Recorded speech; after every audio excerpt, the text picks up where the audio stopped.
Bonjour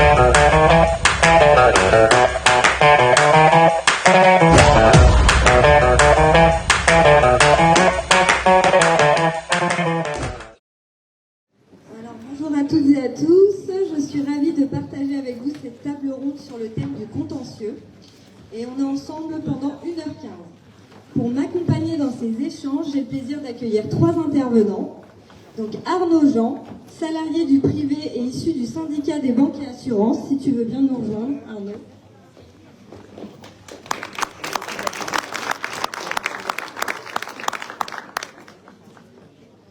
Maître Lapsimon Éléonore, avocate, qui a pour activité le droit du travail, le droit de la sécurité sociale et de la fonction publique.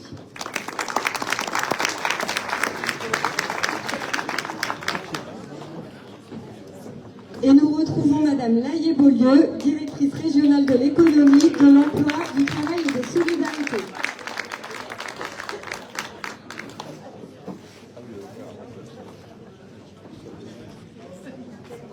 Donc merci à vous 3 pour votre présence. On va pouvoir démarrer. Alors, qu'est-ce que le contentieux dans la discrimination syndicale ? Monsieur Lafaoui l'a abordé brièvement ce matin, et effectivement, il faut savoir que ce sont les discriminations syndicales qui ont fait figure de contentieux de référence. C'est en statuant sur celle-ci que les juridictions ont dégagé le régime de l'interdiction des discriminations, quel qu'en soit le motif. Face aux auteurs de discrimination, l'action en justice est nécessaire pour faire valoir ses droits et sa légitimité. C'est dans les décisions de justice dissuasives que l'on pourra réparer les préjudices subis et garantir le droit syndical pour tous. C'est le choix qu'a fait Arnaud avec son syndicat en engageant une procédure contre son employeur au titre de la discrimination syndicale, et il va nous raconter son parcours du Conseil des prud'hommes à la Cour de cassation. Arnaud, je te laisse la parole. Bonjour à toutes, bonjour à tous. Donc, je vais essayer d'être le plus concis possible. Je suis rentré à la Société Générale en 1973. Dès 1979, j'ai pris des mandats. Et j'ai quitté l'entreprise en ayant toujours des mandats. Et de la période de 1990 à 2003, j'étais permanent à temps complet. Et pendant toute cette période, j'ai eu une évolution de carrière réduite. J'ai souvent réclamé à travers les DP. J'ai obtenu quand même quelques augmentations. Et quand je suis arrivé, je dirais, à un moment qui était proche de la retraite, on m'a fait constater que ma carrière était petite en matière de promotion et d'évolution. J'ai pratiquement eu jamais de formation, hormis la formation syndicale, mais ça ne concerne pas l'employeur. Et je n'ai pas été évalué pendant à peu près 20 ans. Donc j'étais, par rapport à l'entreprise, quelqu'un qui n'avait pas à évoluer. Donc en 2013, il y avait la future loi sur la prescription qui allait évoluer.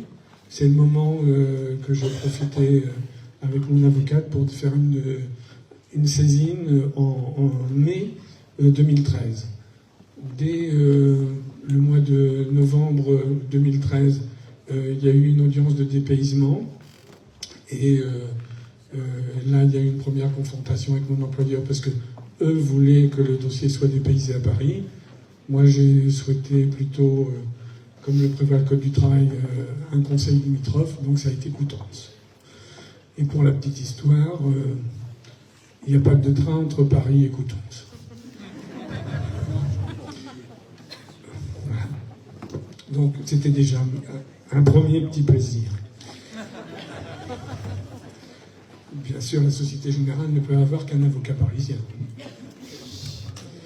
Donc, là, le Conseil des prud'hommes de Coutances a donné satisfaction à ma demande de discrimination syndicale dans un jugement de 2016 et d'avril 2016. Et là, avec mon avocate, on a décidé de faire appel et d'engager une autre demande, en plus de la discrimination, c'était la résiliation judiciaire. Puisqu'à l'époque, on pouvait rechanger une des demandes dans le cadre de la procédure. Donc, on a fait appel sur essentiellement la résiliation judiciaire, et la Cour d'appel de Caen nous a donné satisfaction, et la discrimination a été reconnue et la résiliation judiciaire a été reconnue.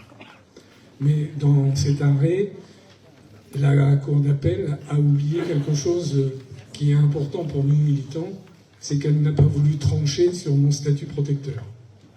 Puisque, à l'époque, j'avais plus de 60 ans, l'employeur disant que j'allais bientôt partir en retraite, donc il n'en savait rien, puisque j'avais jamais rien demandé, et que jusqu'à 67 ans, on peut travailler, même avant les nouvelles lois. Et donc, c'était un risque de voir toute la première partie s'écrouler, puisque en faisant un pourvoi, on était sûr que la Société Générale ferait un pourvoi à incident. Donc, mais le statut protecteur, c'est pas rien. Donc, on est allé jusqu'au bout. Et la Cour de cassation nous a donné raison. Tant que le salarié n'est pas parti, il doit bénéficier du statut protecteur. Et donc, la Cour de cassation a créé une jurisprudence en disant que tant que le salarié n'est pas parti, il a le droit à son statut protecteur lorsqu'il y a eu une résiliation judiciaire du contrat de travail. Donc, après, la Cour d'appel de Rouen a confirmé la décision de la Cour de cassation, et donc cette décision a été promulguée en 2021. Donc, voilà. De 2013 à 2021, j'ai été dans le niveau juridique et de mon dossier. Le gros avantage, j'en ai un par rapport à d'autres, c'est que je suis conseiller prud'homme et que on sait que le temps judiciaire n'est pas le temps de tous les jours. Et donc, j'attendais pas à chaque fois que la décision arrive. Donc, ça s'est bien passé pour moi. J'ai jamais été stressé par le temps. Mais je reconnais que tout le monde n'a pas cette possibilité-là et de maîtriser l'appareil judiciaire tel qu'il est. Donc, voilà. Maintenant, il y a un petit problème à régler encore avec mon entreprise, puisqu'ils n'ont jamais voulu me fournir de bulletin de salaire pour le statut protecteur, donc je ne peux pas bénéficier de cette somme-là pour ma retraite. J'ai payé des impôts sur cette somme-là sans avoir rien. Moi, j'ai jamais eu à bénéficier de la retenue à la source, donc ils ont fait une retenue maximum, et j'ai pas de feuille de salaire pour réclamer auprès des impôts, comme quoi j'ai payé sur ce qu'a déclaré la Société Générale avec la charge maximum. C'est bon un peu ? Ouais, du coup, on peut préciser quand même que ta procédure, elle a démarré en 2013 et que aujourd'hui, elle y est encore. Donc les documents, même si tu es plus près de la fin que du début. Oui, effectivement, tu as réussi à faire reconnaître par la Cour de cassation la violation de ton statut protecteur. Est-ce que tu peux nous expliquer précisément ce que ça signifie ? Comme tout mandaté et représentant du personnel, on bénéficie d'un statut de protecteur pour ne pas pouvoir être licencié ou marginalisé sans avoir le bénéfice de l'autorité administrative, l'inspection du travail, qui doit donner son avis lorsqu'une demande de licenciement, voire de sanction, ou même de modification du contrat de travail sont effectuées. Donc là, ce statut n'étant pas tranché, je pense qu'en tant que militant, de nous battre pour qu'on conserve cette option-là, enfin ce droit, c'est un droit, ça me semblait important. Et donc, tellement important que la Cour de cassation me donnait satisfaction en disant que le statut protecteur devait se mettre en place dans le cadre d'une résiliation judiciaire et qu'il n'y avait même pas besoin de l'autorité administrative puisque c'était de fait tel que c'est prévu dans les textes. Ok, merci Arnaud. Est-ce que tu peux nous dire quelles ont été tes motivations pour attaquer et quel rôle ton syndicat a joué dans ta décision? On est un petit syndicat, le syndicat des banques, hein, on n'est pas mais on est peut-être celui qui s'occupe beaucoup de défendre ses militants et je crois que j'étais au moins le 4 ou 5e à passer en discrimination syndicale et il y en a encore 2 ou 3 qui sont en cours là. On protège nos mandatés, nos élus pour qu'ils soient reconnus. Et puis, même si au début que j'ai commencé, j'étais comme bon nombre d'entre nous, et ce qui a été dit ce matin, on est militant, on n'est pas là pour défendre sa cause. Mais bon, ça va un moment, je pense. Et puis, les salariés, ils sont aussi des fois un peu secs avec nous. Ils disent bah, si tu n'es pas capable de te défendre, pourquoi tu veux nous défendre hein? Donc, non. Comme on dit, charité bien ordonnée commence par soi-même. Donc, c'était peut-être aussi bien. Et puis, je pense que des grandes sociétés comme celle-là, si on peut mettre des coups de griffe dans leurs pratiques, ils se vendent d'un dialogue social et tout ça. Il y a beaucoup d'écrans. Voilà. Alors on le sait, d'attaquer en justice, c'est un coût. As-tu bénéficié de l'aide de ton syndicat, de la CFDT, pour pouvoir attaquer ton employeur au prud'homme? Oui, le syndicat a suivi, et puis après, une fois qu'il y a des gains, ça appuie sur les gains, le paiement des avocats. Donc maintenant, l'avance a été faite, et le soutien du syndicat a été important et fort. C'est important de le dire. Oui. Voilà, on peut compter sur nos syndicats si besoin. Dans ton dossier, tu as fait plusieurs demandes de préjudice, tu en as parlé un petit peu en amont. Est-ce que tu peux revenir dessus et nous dire précisément quel préjudice tu as demandé et pourquoi? Alors, les dommages et intérêts, d'abord, pour...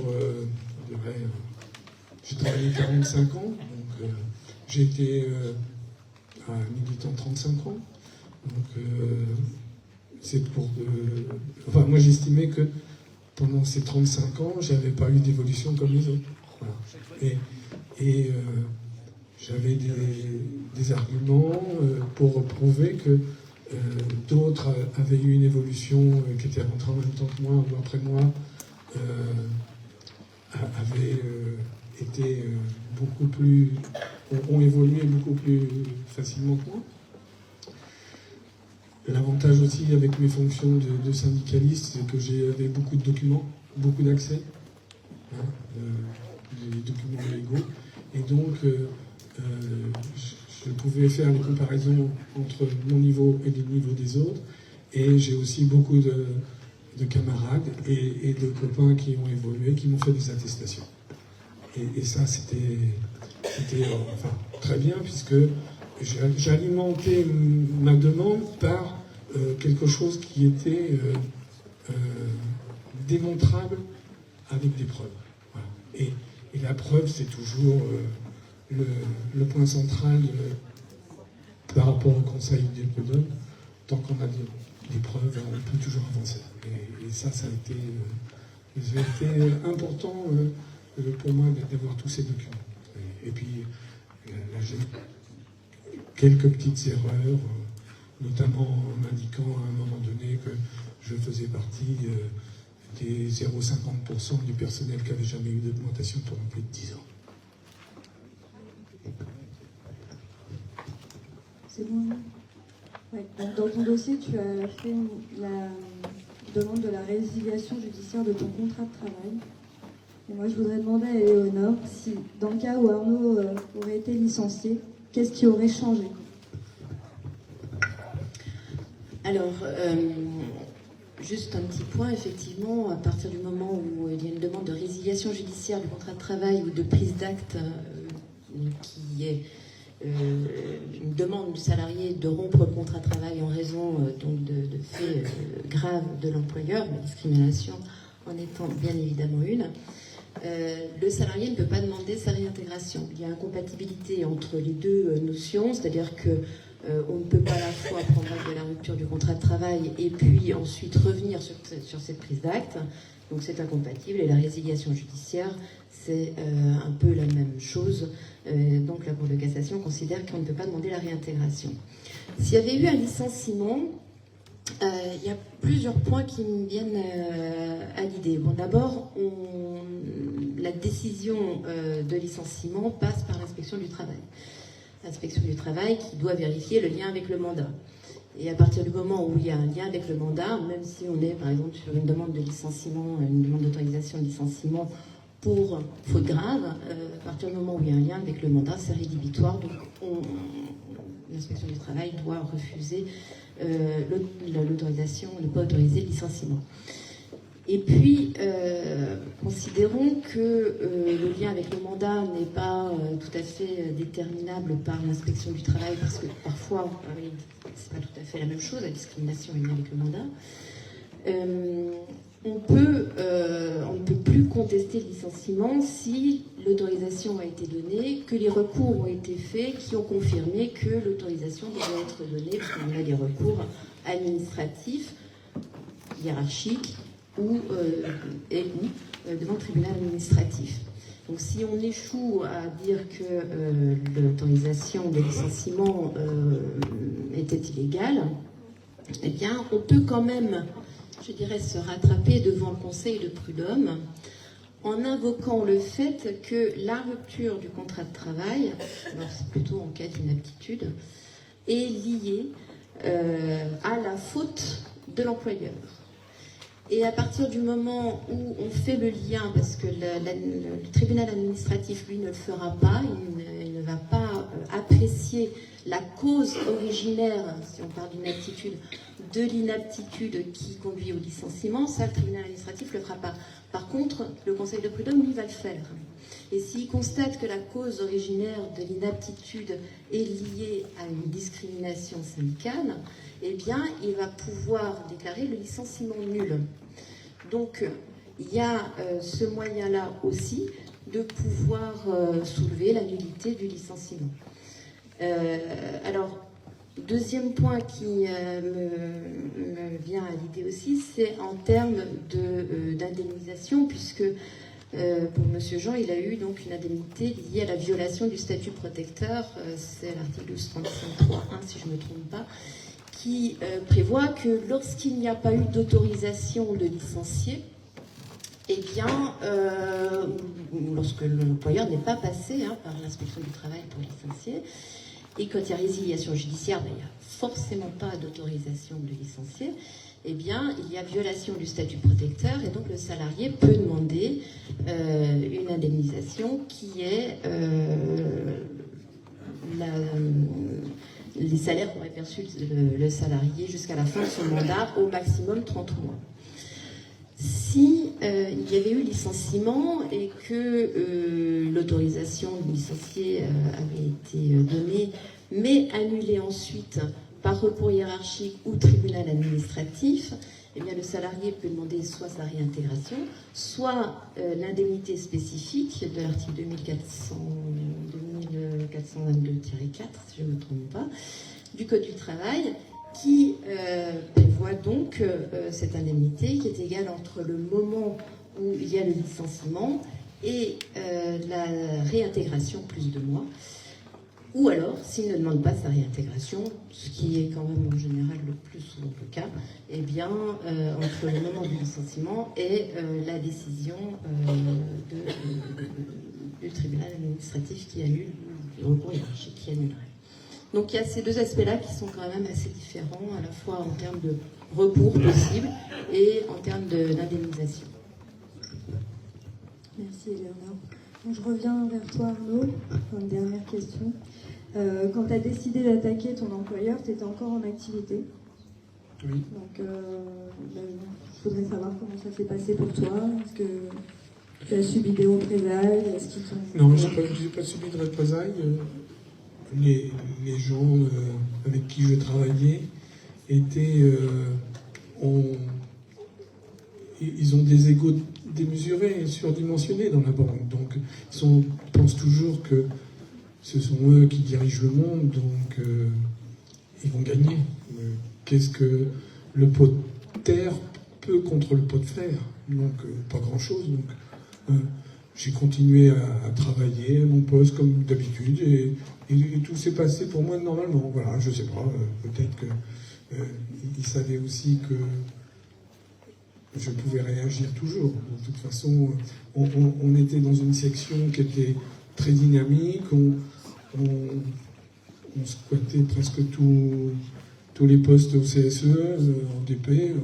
Ça nous est arrivé une fois de faire un grand chelem, c'est-à-dire qu'à 5 OS, on a pris tous les postes. Donc, voilà, ils savaient que s'ils s'en prenaient le CFDT, c'était... Bon, c'est important de le dire. Ouais, non, c'était... On avait une section très forte et elle est toujours très forte. Okay. Bon, je te remercie Arnaud pour ce partage d'expérience. Je vais maintenant me tourner vers vous, mesdames. Donc, Madame Léyer-Beaulieu, tout simplement, que pensez-vous déjà du dossier d'Arnaud? Qu'est-ce qu'il évoque pour vous?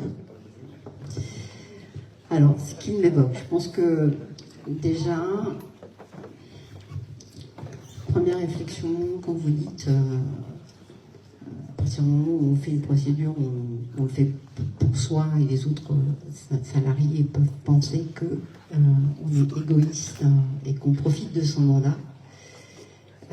Si c'était aussi facile d'être représentant du personnel, il y en aurait beaucoup plus. Donc, déjà, je pense que ça, c'est quelque chose à dire.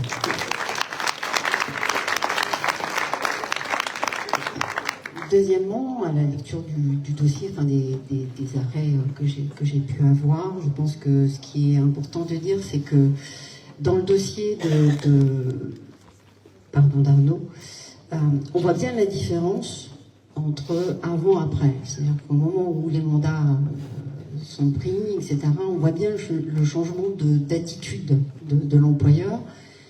Il n'a pas été très fin dans le changement d'attitude, puisque avant d'être représentant du personnel, vous étiez un employé modèle et voué à des strates à l'intérieur de l'entreprise, et qu'une fois que vous êtes syndiqué, il n'y a plus d'entretien d'évaluation, il n'y a pas de formation, il n'y a plus d'augmentation. Je pense que on voit bien.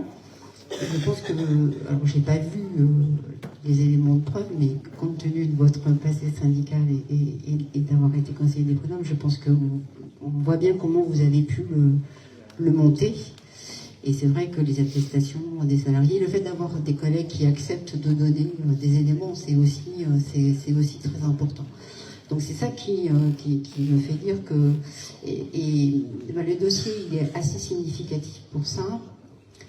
Mais à la fois, on voit bien par rapport à ce qu'on a dit ce matin que la juridiction civile était la mieux placée pour se positionner et que le pénal aurait été une catastrophe si on était rentré dans ce cadre-là. Donc je pense que ça c'est important aussi de le dire, c'est que vraiment s'il y a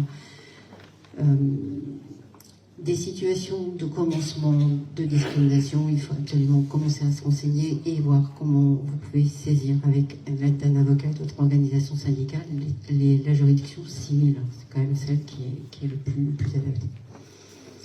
Après, par rapport à votre situation de représentant du personnel, donc c'est clair qu'il y avait un statut protecteur et que dans ce cadre-là, comme vous l'avez très bien dit, il aurait dû y avoir une demande d'autorisation préalable de l'inspection du travail qui, lorsqu'il est saisi, l'inspecteur du travail ou l'inspectrice du travail convoque et rentre dans un débat contradictoire. C'est-à-dire que chacun apporte ses éléments et il y a des échanges, des éléments qui sont donnés de part et d'autre, et c'est au travers de l'ensemble de ces travaux et des enquêtes complémentaires que peut faire l'inspecteur du travail qui se prononce. Alors, il se prononce, sur la réalité du fait pour lequel il est saisi, Donc quand c'est un licenciement pour motif économique, il regarde les dossiers. Il ne peut pas faire d'analyse juridique, mais il regarde au moins les dossiers. Et puis, bien sûr, quand c'est pour faute ou pour cause réelle et sérieuse, il regarde les faits qui sont allégués et il demande un certain nombre d'éléments. Et puis, vous le disiez effectivement, le lien avec le mandat. Ce qui est important dans le cadre du lien avec le mandat, c'est qu'on n'est pas dans la discrimination. Donc on a moins besoin d'éléments de preuve probants, comme on doit l'avoir en matière pénale, lorsqu'on engage une procédure en matière pénale, et qu'à ce moment-là, quand il y a quelques éléments, enfin des éléments qui permettent à l'inspecteur du travail de dire qu'il y a un lien avec le mandat, il y a effectivement refus. Ça, c'est quelque chose sur lequel on est particulièrement vigilant. S'il y avait des pointes, s'il y avait quelques faits de discrimination syndicale, on aurait refusé. Parce qu'on aurait pu, sans dire qu'il y a discrimination syndicale, on aurait pu dire qu'il y a quand même lien avec le mandat. Parce que souvent, on voit bien au travers de ce qui a été dit lors de la première table ronde de cet après-midi que la différence des fois entre la discrimination et le délit d'entrave au fonctionnement est des fois la frontière est pas très claire toujours.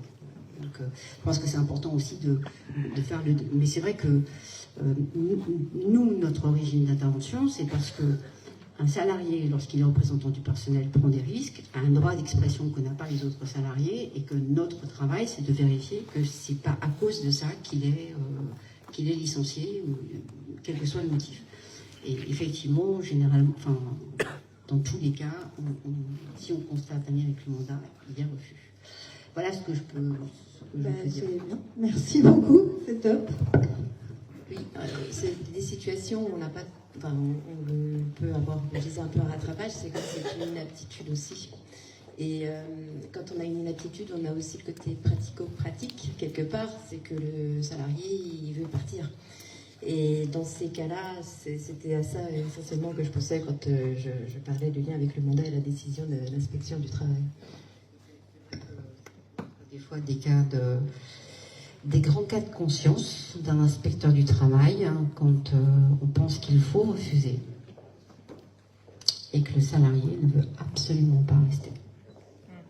Et ça, c'est des vrais cas de conscience. Qu'est-ce qu'on fait? Est-ce qu'on autorise, tout en sachant que c'est pas juste au sens de la justice?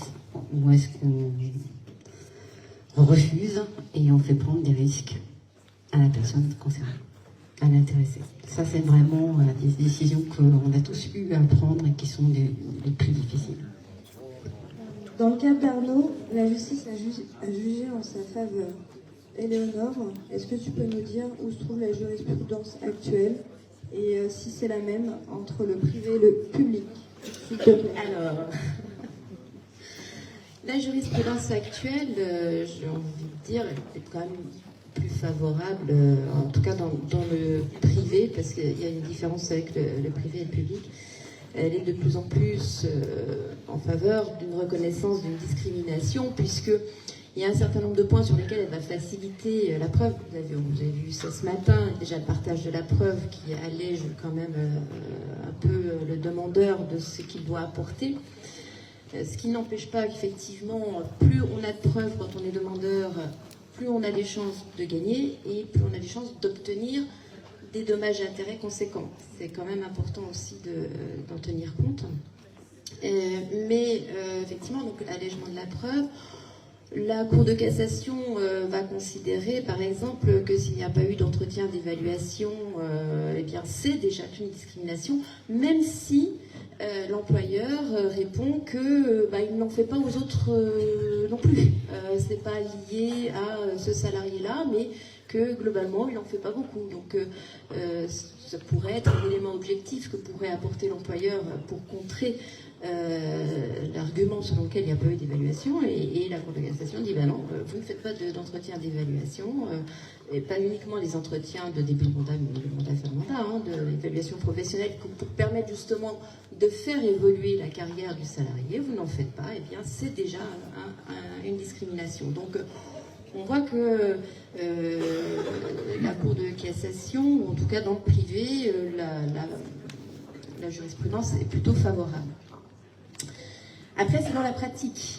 où les choses deviennent un peu plus complexes. Parce que, évidemment, quand vous allez dans une juridiction et que vous invoquez une discrimination, c'est pas toujours simple. En plus, parfois, vous savez que c'est paritaire. Parfois, vous avez devant vous des conseillers prud'homaux qui sont de l'autre côté, enfin, de l'autre obédience, donc qui vont... Et vous dites aussi, bah oui, il y a une différence entre, je pense à un dossier en particulier, entre les salariés qui sont élus CFDT et ceux qui sont élus CGT. Mais une vraie différence, c'est-à-dire qu'il y en a qui ont une évolution de carrière qui va aller s'envoler. Et d'ailleurs, l'employeur me disait, il n'y a pas de discrimination, puisque regardez, au sein des représentants du personnel, il y en a qui ont des vraies évolutions de carrière. Ah ben oui, mais quand on regarde bien, une vraie évolution de carrière, c'est pour la CGT, mais c'est pas pour la CFDT. Alors effectivement, on a bien une différence de traitement quand même, et on a bien une discrimination à l'égard de certaines catégories de salariés, de certains syndicats. Alors parfois, c'est vrai que quand vous avez en face de vous des conseillers prud'homaux qui sont tous deux CGT, ils ont un petit peu du mal à entendre l'argument. Donc dans la pratique, c'est pas toujours aussi simple. Alors je vais vous donner un exemple justement dans ce fameux dossier. J'avais 4 salariés. Sur les 4, il y en a 2 qui sont partis en départage. Il y en a un qui n'est pas parti en départage, mais les sommes étaient assez modestes. Puis j'en ai un que j'ai perdu. Alors que c'était celui, à mon avis, qui était au plus bas de l'échelle. Donc voilà, c'est pas aussi évident que ça dans la pratique, ce qui ne veut pas dire que la preuve en est, et puis je pense que devant la cour, en tout cas peut-être que devant la cour d'appel, on aura gain de cause, mais c'est vrai que c'est un peu plus complexe dans la pratique, mais la jurisprudence est plutôt favorable. Si je compare avec la jurisprudence administrative, alors là, c'est assez étonnant parce que le droit administratif a les mêmes règles qu'en droit privé, interdiction des discriminations, des règles de preuve qui sont à peu près équivalentes. La jurisprudence du Conseil d'État Peureux, qui est celle qui a mis en place, entre guillemets, les règles de preuve, précise aussi que si le juge n'a pas suffisamment d'éléments, il lui appartient de faire une instruction complémentaire, donc qui donne quand même un rôle important au juge, qui ne le choque pas toujours, rarement. Et donc on a quand même un régime qui est à peu près équivalent, qui est même identique. Sauf que vous avez toujours quand même l'administration. Alors déjà les choses sont un peu plus cadrées, plus réglées, notamment en matière de carrière. C'est quand même un petit peu plus difficile de ne pas faire évoluer les carrières. Quoique en matière de salaire, vous avez les grilles de rémunération, donc c'est un peu plus difficile aussi de les contourner. Mais je pense à un arrêt de la Cour d'appel administrative de Marseille du 15 mai 2023. J'ai ma petite colle. 15 mai 2023, et dans cet arrêt, vous avez un salarié qui explique qu'il n'a pas eu d'entretien professionnel. Lorsqu'il en a, il est bien indiqué qu'il n'a pas d'évolution parce qu'il est trop occupé avec ses mandats. Vous avez la NBI qui a été supprimée à un moment donné parce qu'il était à 100% occupé à ses mandats, détaché. Et vous avez d'autres points qui sont quand même démontrés. Donc il apporte des éléments, et le défenseur des droits qui également soulève une discrimination. Donc la Cour d'appel dit, oui, il y a bien des éléments qui permettent de dire qu'il y a discrimination. Mais qu'est-ce que dit la région, c'est la région PACA. La région PACA répond, oui, effectivement, il n'y a pas eu d'évolution particulière parce que, il était régulièrement absent en raison de ses mandats syndicaux. Et elle dit, ça se voit dans les différents entretiens d'évaluation, mais il n'y en a qu'un seul où il y a marqué directement le lien avec le mandat. Il y en a quand même un, mais il n'y en a qu'un seul. La NBI, oui, c'est normal, la région PACA a pris la décision qu'à partir du moment où le salarié était à 100% détaché, il n'avait pas droit à la NBI. Et d'ailleurs, la preuve, c'est que là, à un moment donné, il était à 95% et il a eu le droit à la NBI. Donc, il y a un caractère un petit peu incroyable, j'ai envie de dire. C'est-à-dire que justement, le simple fait de dire vous n'aurez pas droit à la NDI parce que vous êtes à 100%, c'est discriminatoire. Et on serait dans le privé, ce serait discriminatoire. Ben là, la Cour administrative de Marseille dit non, il n'y a pas de problème avec ça. Et d'autres points, donc à chaque fois, qui va justifier le fait qu'il y ait quand même discriminant, et donc de dire, bien que le défenseur des droits ait remarqué qu'il y a une discrimination, je rejette votre cours. Donc on a quand même un peu un grand écart et beaucoup de travail en droit administratif, malheureusement. Ce qui ne veut pas dire qu'il ne faut pas lâcher. Merci Eleonore. Toujours dans le contentieux. Donc on l'a abordé un petit peu ce matin, mais est-ce que tu peux nous expliquer, toujours Eleonore, comment se construit un dossier contentieux, si le montage il est différent entre le privé et le public, quelles sont les demandes que l'on peut faire et surtout s'il y a des délais à respecter pour éviter la prescription. Parce que c'est quelque chose qui nous arrive régulièrement, en tout cas moi qui siège au Conseil des prud'hommes de Rouen. Et même si le salarié, on voit que sa demande elle est légitime, il est retoqué par les délais. Donc voilà, si tu peux nous apporter tes lumières. Alors je vais commencer par les délais du coup. Je veux bien. La prescription est de 5 ans. Mais elle est de 5 ans à compter de la connaissance des faits. Donc de la connaissance de la prescription, de la discrimination. Et si la discrimination s'arrête dans les 5 dernières années, eh bien effectivement il y a prescription. Elle est de 5 ans, mais justement la Cour de cassation a rappelé que si il y avait une poursuite de faits de discrimination, eh bien finalement la prescription continue à courir. Tant que les faits, tant que la discrimination ne s'arrête pas, même si vous avez soulevé 10 ans auparavant déjà auprès de votre employeur, je suis discriminé, donc vous avez connaissance des faits de discrimination. Mais bon, il ne s'est rien passé en particulier. Si les faits discriminatoires continuent après cette alerte, ou même dans le syndicat ou du salarié même, eh bien la prescription ne court pas. Donc ces 5 ans, c'est bien connaissance des faits et le fait que ça ne s'est pas arrêté. Ça c'est le premier point. Le deuxième point, c'est qu'est-ce que je peux demander. Donc je suis toujours en situation de discrimination ou ça fait seulement 2 ans que ça s'est arrêté. Qu'est-ce que je peux demander? On peut demander l'indemnisation de la totalité du préjudice subi pendant toute la période pendant laquelle j'ai été discriminée. Donc si j'ai été discriminée pendant 30 ans, je vais demander toute la période pendant laquelle j'ai été discriminée. Alors après, là où ça devient un peu plus compliqué, c'est qu'on a du mal à remonter aussi de façon si lointaine, notamment si on est sur des inégalités de salaire ou de carrière, parce qu'on n'a pas tous les documents. Souvent, c'est juste une question de preuve là, qui commence un peu à limiter l'action possible. Mais en tout cas, il faut bien savoir que l'indemnisation, c'est sur toute la période discriminée. C'est important. Alors maintenant, comment on va monter un dossier ? Déjà, le premier point, je pense que vous avez dû le voir ce matin, c'est que bon, si la charge de la preuve est partagée, il est bon d'avoir des éléments, notamment quand on est sur une inégalité de salaire et de carrière, d'avoir un maximum d'éléments, et c'est ce que vous disiez, sur le salaire des autres, comment je vais me comparer si j'ai pas le salaire des autres, comment je vais me comparer si j'ai pas la carrière des autres, comment je vais me comparer si j'ai pas les entretiens professionnels des autres.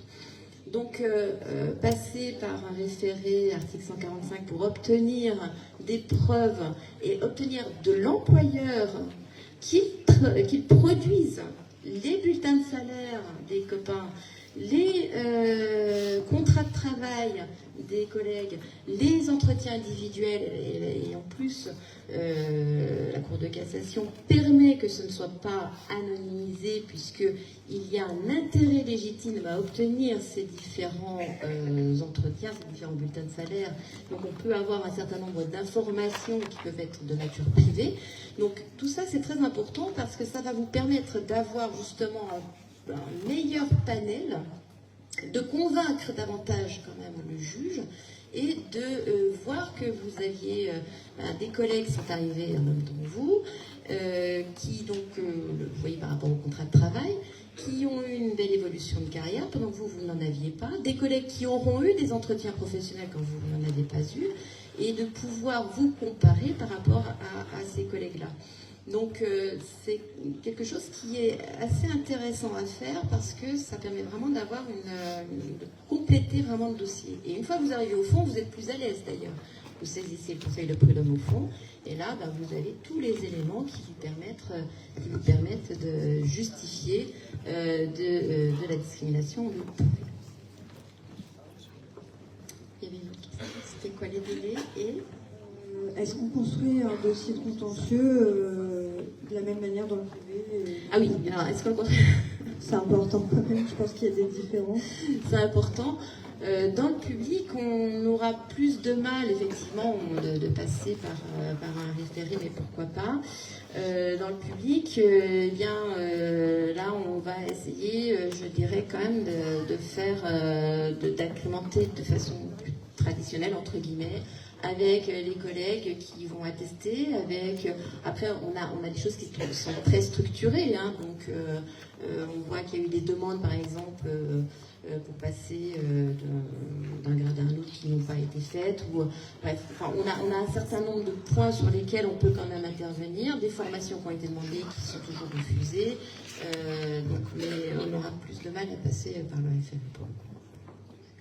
Ok, merci Léonard. Donc, dans le cas d'Arnaud, la juridiction du droit du travail a été la seule juridiction à être sollicitée. Est-ce que tu penses qu'on pourrait saisir d'autres juridictions en parallèle? Est-ce que c'est opportun ou pas? Est-ce que tu peux me donner ton avis par rapport à ça? Alors moi, il y a la juridiction pénale, mais alors je partage exactement le même avis. Je crois que ça a été aussi partagé ce matin. Et les doutes que j'ai sur une saisine ou une plainte au pénal, parce que c'est long, parce que vous n'obtiendrez pas forcément mieux, parce que vous n'aurez pas toujours les bonnes personnes qui sont interrogées, puis ils ne sont pas très férus de ces questions, et les procureurs de la République ne sont pas non plus. Donc c'est pas, à mon avis, c'est plus frustrant qu'autre chose de passer par une saisine d'une juridiction pénale. Après, tout à l'heure aussi, vous en parliez, il y a la question du pôle social, donc reconnaître un accident de travail ou maladie professionnelle, en sachant que, attention, la discrimination n'est pas un accident de travail, c'est le fait que, alors, si on parle d'accident de travail, il y a eu un événement qui fait que je suis arrêtée. Cet événement peut être un événement de discrimination. Par exemple, vous avez un entretien au cours duquel on vous refuse une prime parce que, et c'est en lien avec la discrimination, donc cet événement-là peut être le fait générateur de l'accident de travail qui ensuite va donner lieu donc à l'arrêt de travail et donc une reconnaissance. Et comme c'était dit aussi tout à l'heure, attention, l'accident de travail c'est un événement soudain, donc il faut bien rattacher l'accident de travail, comme en droit administratif, à cet événement soudain. Et même si on peut raconter une histoire sur montrer le contexte d'une discrimination auparavant, il faut toujours se concentrer sur cet événement soudain, que ce soit en droit administratif ou en droit privé. Et puis après, maladie professionnelle aussi, puisque une discrimination est une forme de harcèlement moral, parce que des faits qui sont réguliers, qui vont insigneusement dégrader l'état de santé du salarié, et on n'a pas un événement qui soit déterminable comme on pourrait l'avoir en accident de travail, peut donner lieu à une maladie professionnelle. Mais là, il y en a la difficulté qui a été évoquée tout à l'heure. Pour qu'il y ait maladie professionnelle, il faut un taux d'incapacité prévisible de 25%. Et 25%, c'est beaucoup. Donc c'est toujours la limite du jeu. Donc privilégier, comme c'était dit, l'accident de travail. Et donc ensuite, on peut aller devant le pôle social. Alors, l'accident de travail, la maladie professionnelle sera rarement, l'accident de travail sera rarement accepté par la CPM. parce qu'elles ont une politique qui est de dire que quand on est sur des risques psychosociaux, c'est un peu trop facile de dire qu'il y a eu un événement et puis ensuite qu'il y a un accident de travail. Donc classiquement, le plus souvent, c'est refusé. Donc il faudra aller dans une juridiction. Donc il y a le pôle social qui est assez sensible à ça quand même, et qui va souvent accepter, en sachant que la Cour de cassation indique bien que même si l'événement n'est pas anormal, contrairement à ce que dit le Conseil d'État, même si l'événement n'est pas anormal, l'accident de travail va être connu. Et ensuite, eh bien, pourquoi pas, il faut inexcusable de l'employeur. Donc oui, pôle social, pourquoi pas. Merci.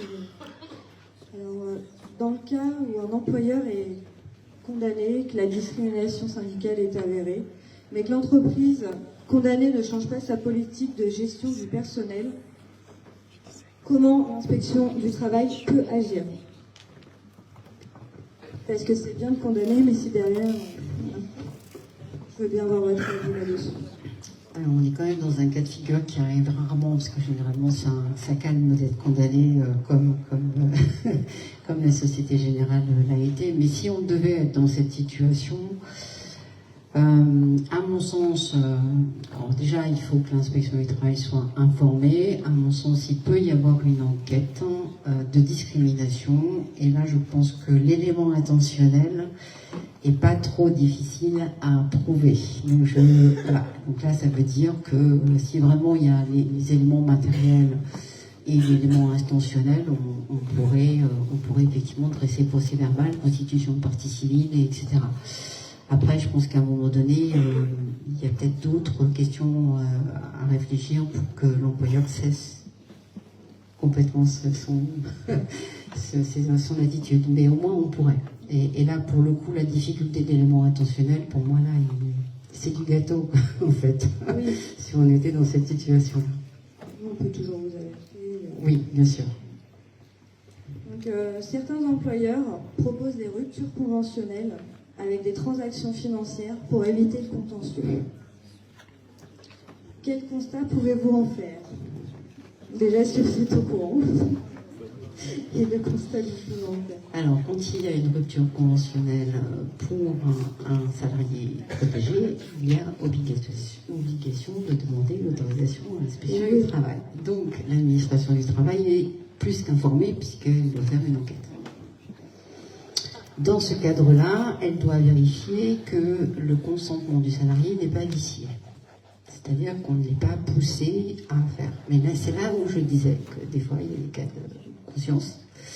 Parce qu'on a bien l'impression que c'est pas très clair, mais que le salarié ne veut pas rester, qu'il veut signer sa rupture conventionnelle. Dans ce cas, généralement, on autorise. Voilà, très clair. Sans grande conviction, mais voilà, quand l'inspecteur du travail arrive, les négociations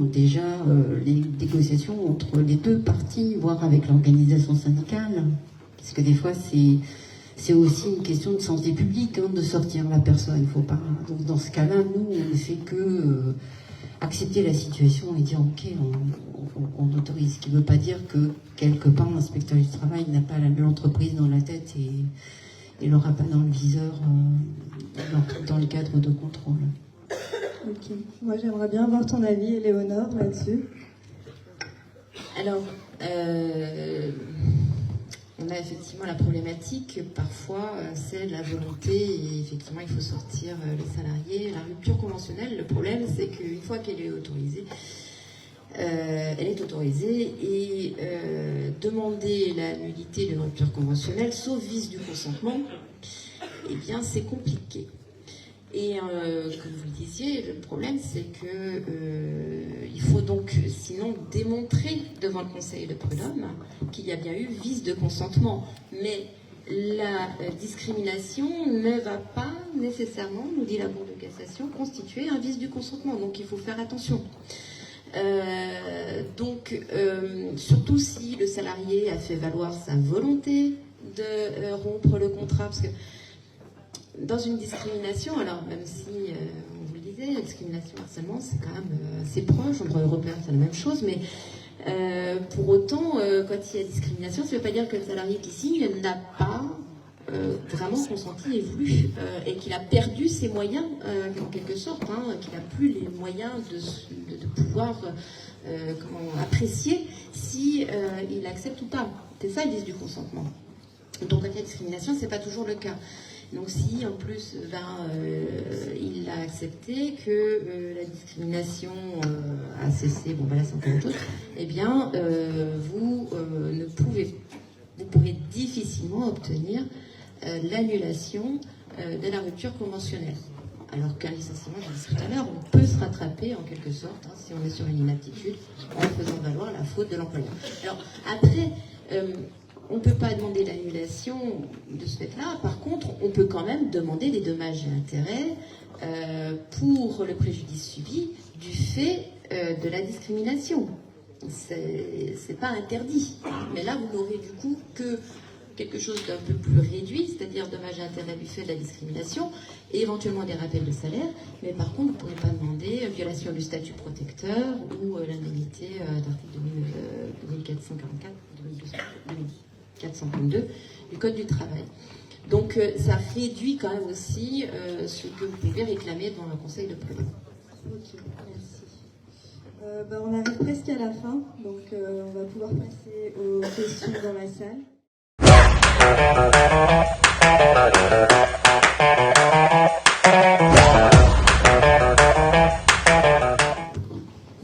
Bonjour. Moi j'ai une petite question. Quel recours qu'on a épuisé tous les jugements, qu'on soit en délit, en correctionnel, et sur des entraves, et que après l'inspection du travail a quoi comme recours pour pouvoir faire exécuter les délits pour que ça se produise?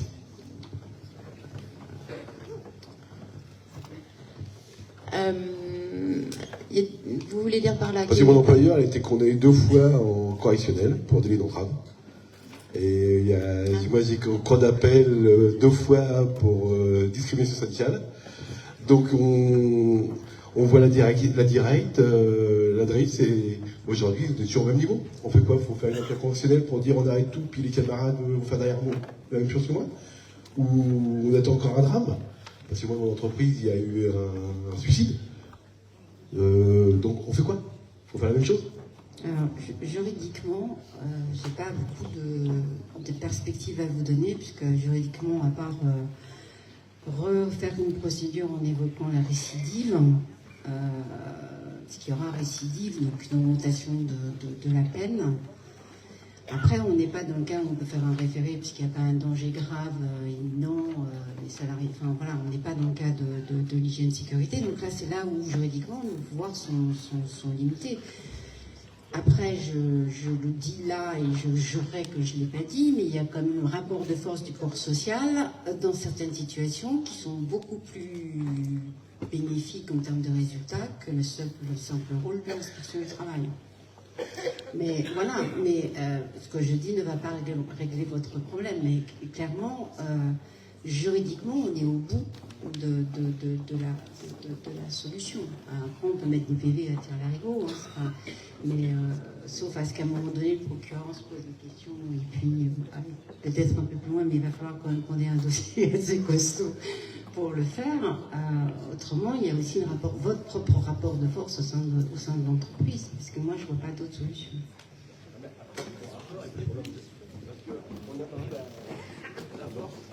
Dans le micro, s'il te plaît.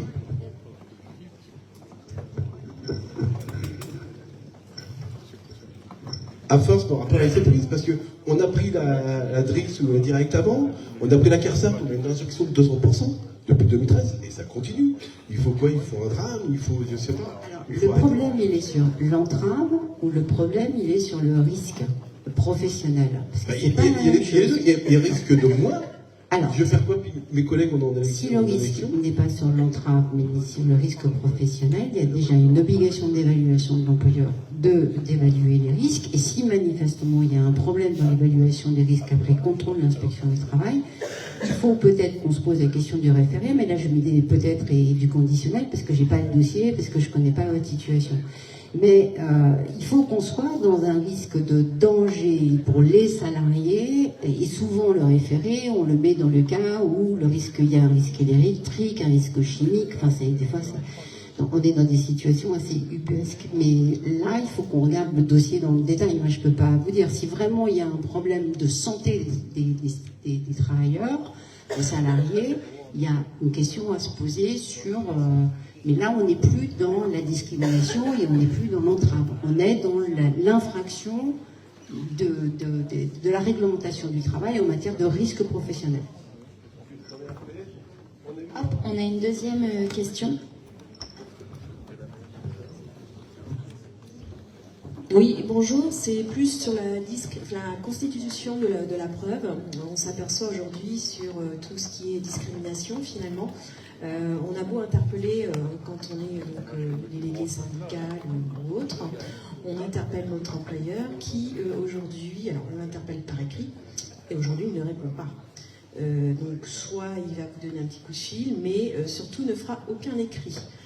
Donc, sur la constitution de la preuve, quelle aide pourriez-vous nous apporter là-dessus, s'il vous plaît?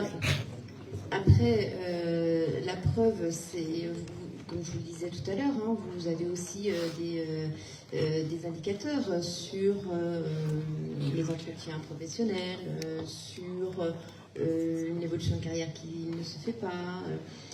Évidemment, c'est sûr que l'employeur, il va essayer de ne pas répondre et il ne va pas vous donner les billes. Donc, c'est pour ça que c'est ce que je vous expliquais, c'est-à-dire que si vous voulez imposer à un employeur de vous fournir les pièces, pour pouvoir avoir les éléments de preuve, il faut passer par le référé 145. Et là, s'il y a une ordonnance du juge des référés qui le demande, avec une astreinte, il faut la sortir d'une astreinte, parce que si vous n'avez pas d'astreinte, vous pouvez laisser longtemps. Si vous la sortissez d'une astreinte, eh bien, vous avez quand même le moyen là d'imposer à l'employeur de le faire. Alors ensuite, si vous allez au contentieux, que l'employeur, vous avez demandé, ça n'a pas abouti, parce que ça peut arriver, pour raisons diverses et variées, même si ce n'est pas justifié, mais ça n'aboutit pas, ou l'employeur ne vous verse que partiellement des pièces. Par exemple, j'avais fait un référé 145, l'employeur n'avait pas donné toutes les pièces, il en manquait. J'avais indiqué à mon confrère qu'il manquait des pièces, je ne les avais toujours pas, donc devant la juridiction du fond, comme j'avais quand même quelques éléments, j'ai saisi au fond. Dans la juridiction du fond, devant le bureau de conciliation, j'ai demandé à ce que des pièces complémentaires soient fournies. J'ai demandé la liquidation de l'astreinte, et donc devant le bureau de conciliation avant que ce soit jugé. Et voilà, donc voilà, vous pouvez imposer. Et puis si vraiment il n'y a rien du tout qui se passe, au bout d'un moment, c'est au juge aussi d'en tirer les conséquences. C'est-à-dire que si vraiment il ne veut rien donner, c'est qu'il a quelque chose à cacher aussi.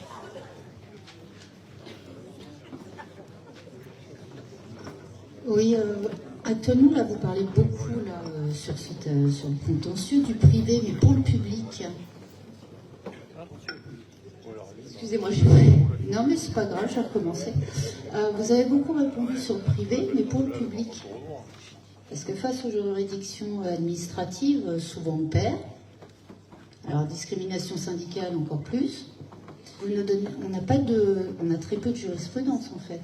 Il n'y a pas beaucoup de jurisprudence et effectivement il y a peu de succès parce que en fait c'est souvent donc très réglementé, hein, les carrières sont réglementées et puis vous avez aussi le juge administratif sous couvert de l'intérêt du service, la continuité du service ou d'autres problématiques ou d'autres réponses de cette nature-là vont un peu se cacher derrière ça. Donc c'est vrai que c'est un peu plus compliqué, je ne vous le cacherai pas. Oui, mais excusez-moi, mais dans le public, si on est déchargé syndical à 100% permanente, il n'y a pas la nécessité de service.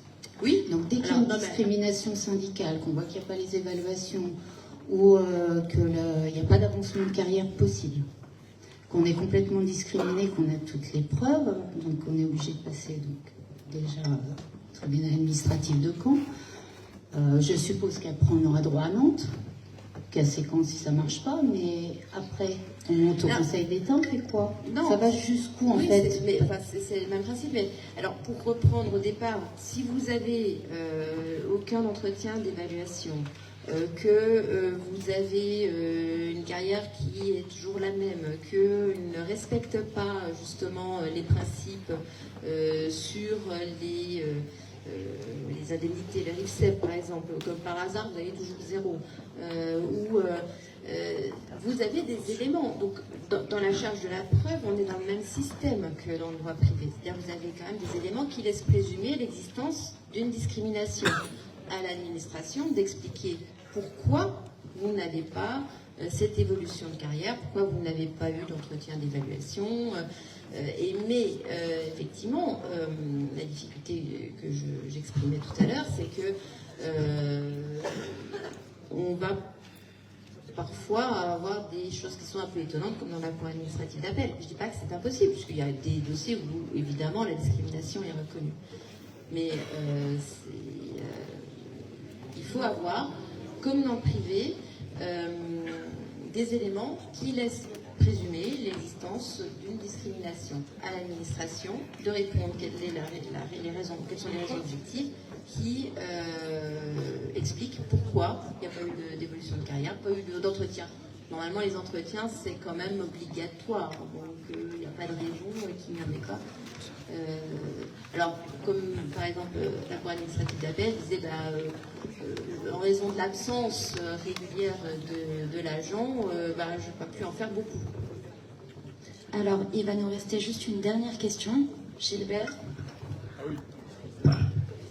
Oui, merci. Moi, je suis interrogatif après la réponse que vous avez faite, Madame la Directrice, parce que ça veut dire que dans les cas où la justice se révèle impuissante, puisqu'elle n'arrive pas à obtenir que les jugements qu'elle a prononcés soient mis en œuvre, alors vous me dites, à nous syndicalistes, pour engager une action collective, j'ai bien compris, mais est-ce que c'est pas plutôt la légitimation pour un certain nombre de personnes de conduire des actions jusqu'au boutiste ou des actions de type gauchisante ou des actions de type gilet jaune ou j'en sais rien. C'est-à-dire, alors qu'est-ce que vous ferez dans ce cas-là?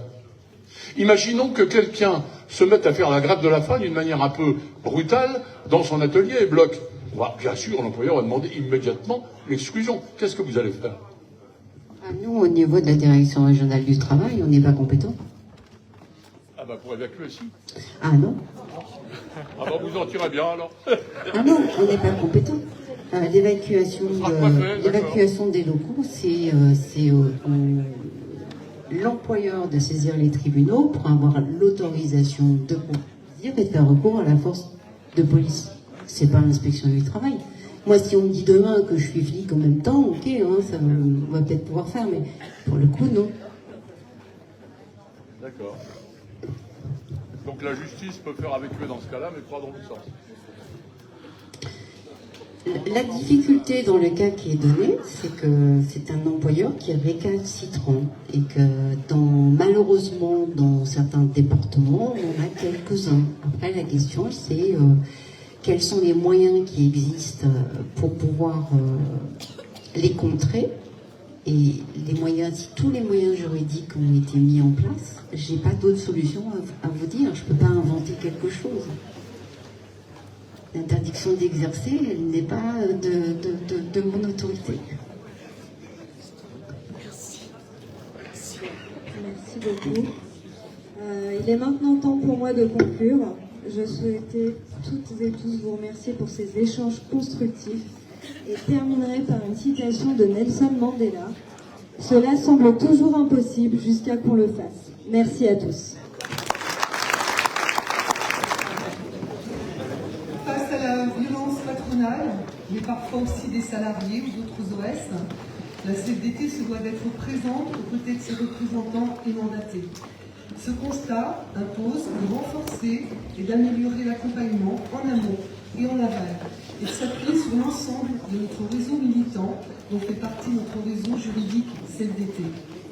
La CNAS, on en a parlé ce matin, peut vous apporter de nombreuses prestations sur la protection des militants. Je vous rappelle que la CNAS n'est pas une assurance, C'est une caisse de solidarité pour les structures CFDT. Elle n'est pas en contact direct avec nos adhérents et nos militants, mais avec, non plus les avocats, mais avec les syndicats de l'adhérent. On a vu la place ce matin et cet après-midi, la place des syndicats. La CNAS, bien sûr, applique la règle de neutralité, choix politique des syndicats, choix des avocats, etc. Les dossiers de discrimination syndicale rentrent dans le cadre des dossiers juridiques des syndicats. L'action menée par le syndicat et la présence du syndicat dans les procédures est obligatoire. Dans le cas des militants licenciés ou sanctionnés, un dossier victime peut être déposé auprès de la CNAS. La garantie de la CNAS est de maintenir 90% du salaire net pendant 2 mois, éventuellement reconductible. La CFDT a aussi une convention avec la Massif concernant la responsabilité civile, la vie syndicale, la vie professionnelle. Ces contrats sont gérés par la CNAS, qui fait l'interface entre les syndicats et la Massif. Enfin, le dispositif ARC, on en a également parlé sur cette journée, et notamment le C de conseil peut être source d'aide.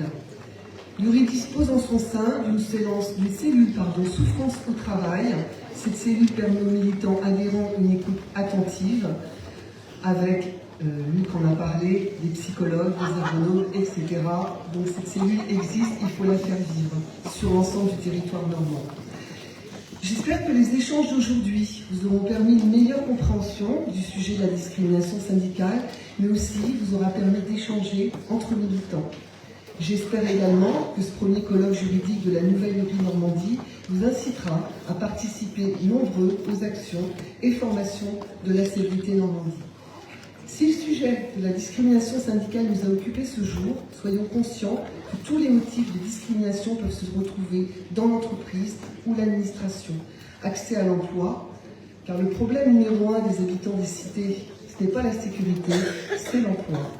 Les discriminations salariales, l'accès au logement, le racisme. N'hésitez pas à soulever ces sujets au sein de vos CSE ou CSA et en parler en section syndicale. Combattre toutes les formes de discrimination fait partie de nos valeurs. Nous devons faire plus et mieux pour vivre mieux toutes et tous ensemble. N'hésitez pas à communiquer sur le travail que vous faites, mais aussi sur les résultats obtenus au sein de vos structures. Je remercie bien évidemment, chaleureusement, les différents intervenants d'avoir accepté de participer à nos travaux et de nous avoir permis d'appréhender au mieux le sujet de la discrimination syndicale. Je remercie bien évidemment les membres de la commission juridique régionale, également les salariés de Former Agir pour le gros coup de main, ainsi que le Parc Expo pour son accueil et sa disponibilité.